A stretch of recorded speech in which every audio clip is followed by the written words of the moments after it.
ጤና ይስጥልን ውድ የፈጠነ ሚዲያ ቤተሰቦቻችን የሰዓቱን ዜና ይዘን ቀርበናል ከዜናዎቹ ጋር ፈጠነ ጌታው ነኝ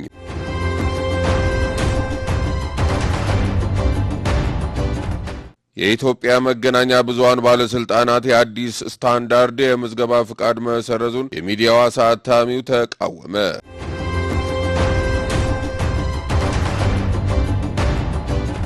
የአልኮል መጠጥ ለአሉታዊ አስተሳሰብ የመጋለጥ እድል ይጨምራል ተባለ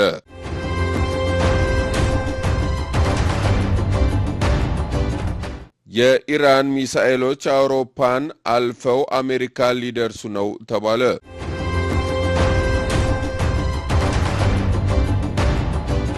መገናኛ ብዙሃን ባለስልጣን የአዲስ ስታንዳርድ የምዝገባ ፍቃድ መሰረዙን ሚዲያው አሳታሚ ተቃወመ አዲስ ስታንዳርድ አሳታሚ ጃኬት ፐብሊሺንግ ኃላፊነቱ የተወሰነ የግል ማህበር የኢትዮጵያ መገናኛ ብዙሃን ባለስልጣን የሚዲያው የበይነ መረብ ምዝገባ የምስክር ወረቀት መሰረዙን በይፋ ተቃወመ አሳታሚው እርምጃውን ህጋዊ መሰረት የሌለውና በኢትዮጵያ ህግ የተረጋገጡ የህግ አሰራርን የሚጥስ ነው ሲል ገልጿል ሳታሚውን ምላሽ የሰጠው ባለስልጣናቱ ካቲት 17 ቀን 2018 ዓ.ም በማህበራዊ ትስስር ገጾች የአዲስ ስታንዳርድ ምዝገባ የምስክር ወረቀት መሰረዙን ማሳወቁን ተከትሎ ነው ጃኬት ፐብሊሺንግ ለኢትዮጵያ መገናኛ ብዙሃን ባለስልጣን ስራ አመራር ቦርድ በጻፈው ደብዳቤ በተደረገ የህግ ግምገማ ውሳኔው ከባለስልጣናቱ የአሰራር ስልጣን ያለፈ መሆኑንና በተሻሻለው አዋጅ ቁጥር 1374/2017 ስር የተቀመጡ የጥበቃ ድንጋጌዎችን የሚጻረር መሆኑን አረጋግጠዋል አሳታሚው አክሎም አዲስ ስታንዳርድ በንግድና ቀጠናዊ ትስስር ሚኒስቴር የንግድ ምዝገባና የንግድ ስራ ፍቃድ ባለው ጃኬት ፐብሊሺንግ ኃላፊነቱ የተወሰነ የግል ማህበር ስር የሚንቀሳቀስ መሆኑን አስታውቋል በመሆኑም ማንኛውም እርምጃ በማህበራዊ ሚዲያ ልጥፎች ፋንታ ፍቃድ ላለውና ለህጋዊ የንግድ ተቋሙ በይፋ መግለጽ አለበት ሲል ገልጿል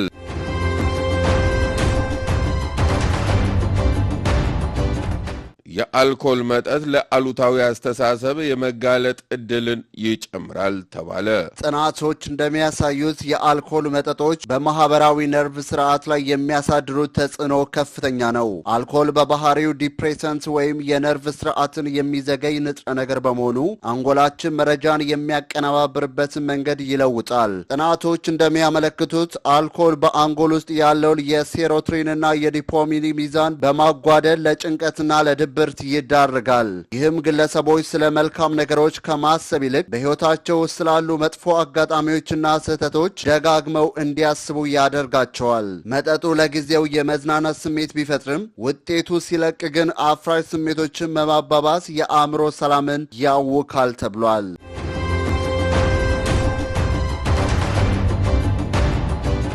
በመጨረሻም የኢራን ሚሳኤሎች አውሮፓን አልፈው አሜሪካ ሊደርሱ ነው ተባለ ኢራን አውሮፓንና በመካከለኛው ምስራቅ የሚገኙ የአሜሪካ የጦር ሰፈሮችን መምታት የሚችሉ ሚሳኤሎችን ታጥቃለች ሲሉ የአሜሪካው ፕሬዝዳንት ዶናልድ ትራምፕ አስጠንቅቀዋል ፕሬዝዳንቱ አክለውም ቴህራን በቅርቡ አሜሪካ መድረስ የሚችሉ የረጅም ርቀት ሚሳኤሎችን ለመስራት እየተንቀሳቀሰች መሆኑን ገልጸዋል ትራምፕ የኢራን አገዛዝ በቅርቡ ከሰከሰበት ተቃውሞ 32000 ዜጎቹን ገሏል ሲሉ ቢሆነጅሉም የሰብአዊ መብት ተሟጋቾች ግን የሟቾች ቁጥር 6500 አካባቢ እንደሆነ ይገምታሉ አሜሪካ በኢራን የኒውክሌር ተቋማት ላይ ጥቃት ብታደርስም ሀገሪቱ ፕሮግራሟን እንደገና ለመጀመር እየሰራች መሆኑን ኒውዮርክ ፖስት ዘግቧል ውጥረቱ በጨመረበት በዚህ ወቅት የሁለቱ ሀገራት ተወካዮች በጄኔቫ ለንግግር እንደሚቀመጡ ይጠበቃል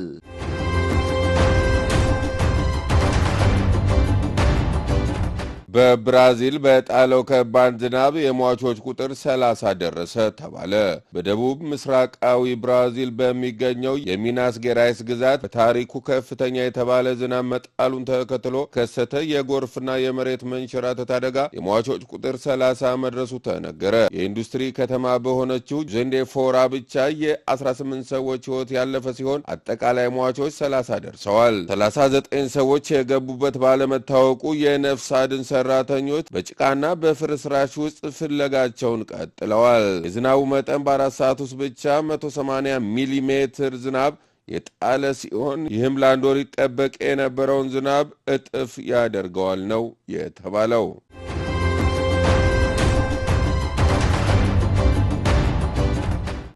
የተከበራችሁ የፈጠነ ሚዲያ ተከታታዮቻችን ለሰዓቱ ያዝናቸው ዜናዎች እነኚህ ነበሩ። ሌላ መረጃዎች እስከምንገናኝ በያላችሁበት ሰላም ቆዩን። የፈጠነ ሚዲያን ላይክ፣ ሼር፣ ሰብስክራይብ በማድረግ ቤተሰብ ሁኑን። ጤና ይስጥልን።